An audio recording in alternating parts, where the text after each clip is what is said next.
We knew him only briefly, but in that spring and summer of 1980, Terry Fox brought a nation to its feet in awe of a young man from Port Coquitlam, BC, who had a dream. And I decided after my year and a half of chemotherapy that I'd try and run across Canada and raise as much money as I could for the Canadian Cancer Society and try and help out these people. The Marathon of Hope begins to capture the attention of Canada and the world. The solitary figure who started in relative obscurity, plodding through the snows and rains of Newfoundland, soon is attracting crowds of people by the roadside, in city squares, at local plazas, all of them anxious to get a glimpse of a young man turned hero.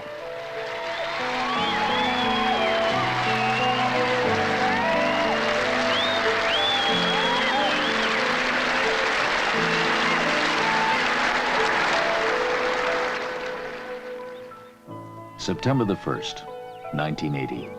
After 143 days and 3,339 miles, the Marathon of Hope is over.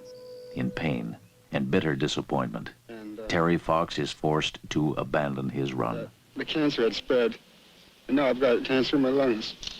And we got to go home and try and do some more treatment. But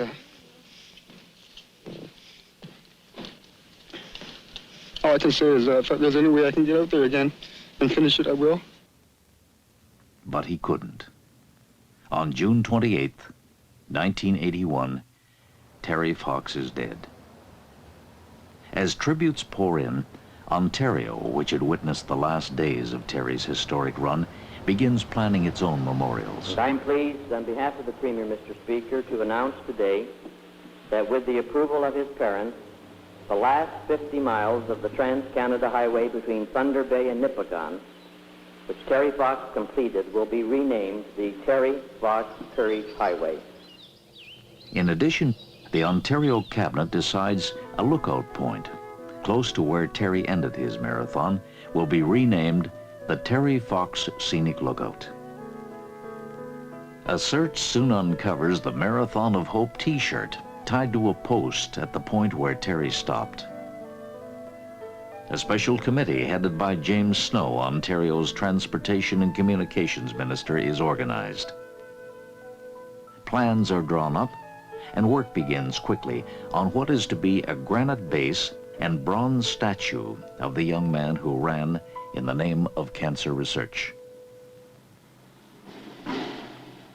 A foundation reaching below the frost line to 23 feet is poured before winter sets in and covered to protect it from the coming snows. MTC workers clear the site.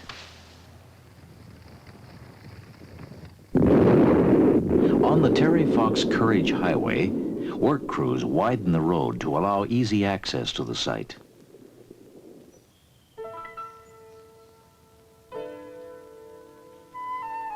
The affection and tributes Terry received in life continue after his death. In Oakville, an artist is inspired to sculpt an image of the young runner, and his work is brought to the attention of the Ontario Cabinet. With their support, Manfred Pirwitz works to create a larger-than-life bronze replica that eventually will stand more than 9 feet high and weigh more than half a ton.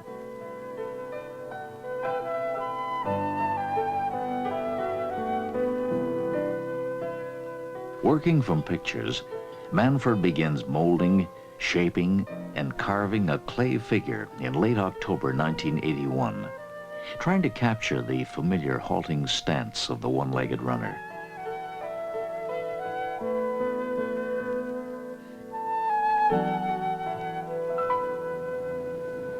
As the frost lifts, bulldozers prepare for an extended parking lot to accommodate an anticipated influx of visitors.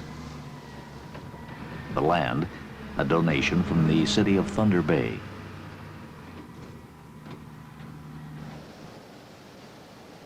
Meanwhile, in Vermont, the arduous process of obtaining 45 tons of granite for the statue's base begins.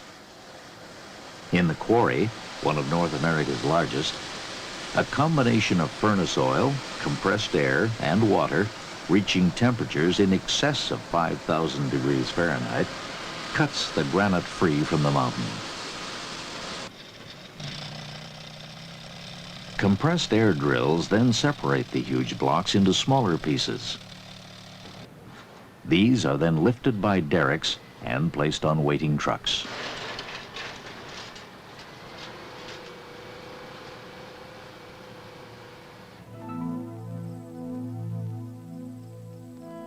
It was in the hours before light that Terry had headed out each day to begin his run.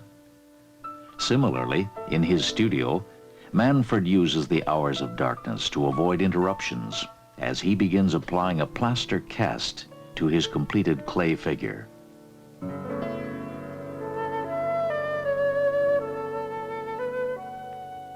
Layers of wax are built up inside the statue's 20 sections.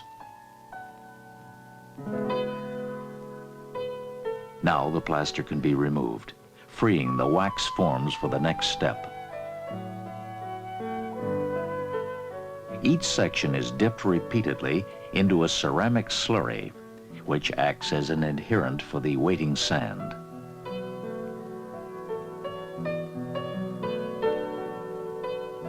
A funnel attached to each section will allow the bronze to flow into the mold's thinner sections. In all, Manfred repeats the process 9 times for each piece. The coated sections are then fired in a kiln where the wax melts away. This leaves a hard ceramic shell into which the molten bronze is poured.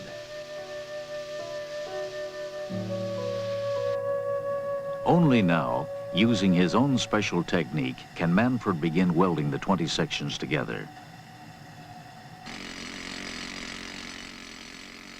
Back in the Vermont quarry, work continues on the granite as drills and plugs break it into usable pieces. 1/3 of the granite will be discarded or sent off for industrial use. The granite sections are then trucked to a site in nearby Quebec.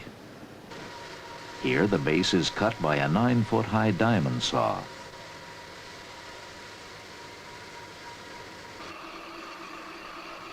Other drills split the granite into working pieces that will form side columns for the bronze memorial. And the granite is shaped to specifications set out by the Ontario Monument Dealers Association, who designed the base. In the studio, Manfred polishes and accentuates details on the final bronze figure.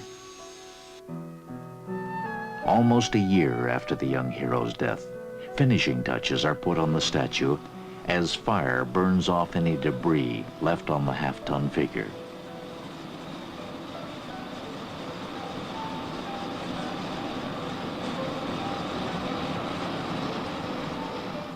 Manfred, after more than 1,000 hours of work, hopes his statue will be 2 things: a reminder of the courage we so admired, an inspiration for generations to come.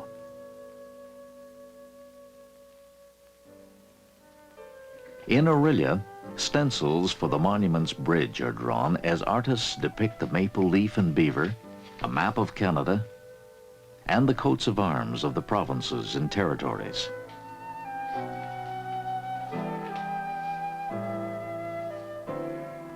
The stenciled artwork is then carefully applied to the monument's bridge, where delicate sandblasting will transfer the images to the granite. Fine chiseling by hand completes the design.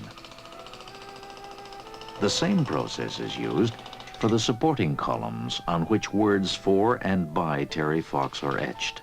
Included is a list of the many awards bestowed upon him, among them his country's highest honor, the Order of Canada. Terry's example has, in turn, given new courage to those across the land who struggle against disease and infirmity. by his disregard for his own pain and by his devotion to a great cause, Terry embodies the motto of the Order of Canada, Desiderantes Meliorum Patriam, they desire a better country. I'm not a very poetic person, but I call to mind two lines from Edwin Markham's A Conscripted Dream.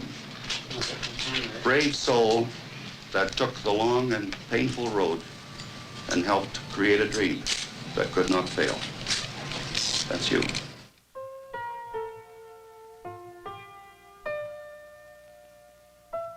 At the lookout site, workers take the precious cargo from the trucks.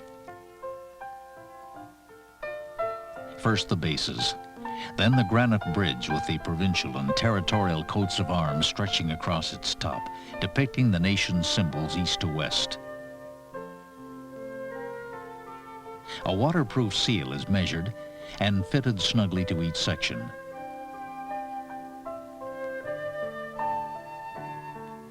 Carefully, one of the side columns is maneuvered into place. And finally, the statue.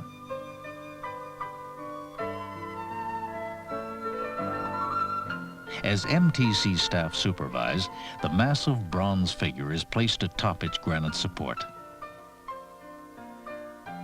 The months of work now over, the memorial is draped with protective coverings and left to await the official opening. June 26, 1982. The Terry Fox Scenic Lookout is unveiled in a public celebration. Terry's parents and family arrived from British Columbia, joining local reeves. Provincial Cabinet Minister Leo Bernier, Thunder Bay Mayor Walter Asif, along with Ontario's Lieutenant Governor John Black-Aird, Governor General Edward Schreier, Premier William Davis, and James Snow, the Master of Ceremonies and the minister responsible for the memorial's construction. Family and dignitaries take their place on the dais, the still-covered statue behind them. All there in memory of the young man who had inspired such hope with each plodding step.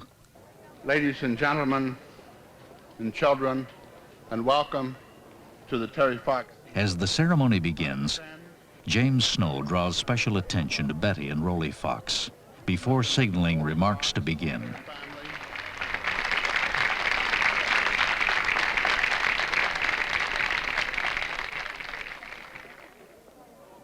This is for us First, Premier William Davis on behalf of Ontario. a very unique occasion. But I would like to suggest one or two things. That the memorial to Terry, which we are unveiling today, is not a statement about the past. It is, I would like to believe, a statement about the future. Then Governor General Schreier. The Honorable Mr. Snow, Your Honor, Lieutenant Governor Aird, Mr. Premier, members of the Fox family, distinguished platform guests, my fellow Canadians. It is for me a very memorable, yes, even awe-inspiring occasion to join with the Lieutenant Governor and Premier Davis on this occasion.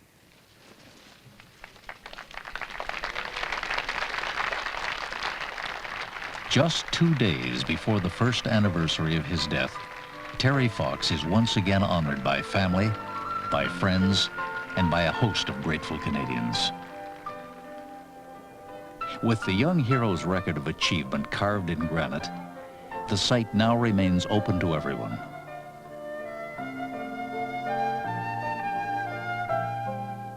Terry Fox stands in perpetuity above the waters of Lake Superior, gazing towards his western home. A third of the journey still stretching before him.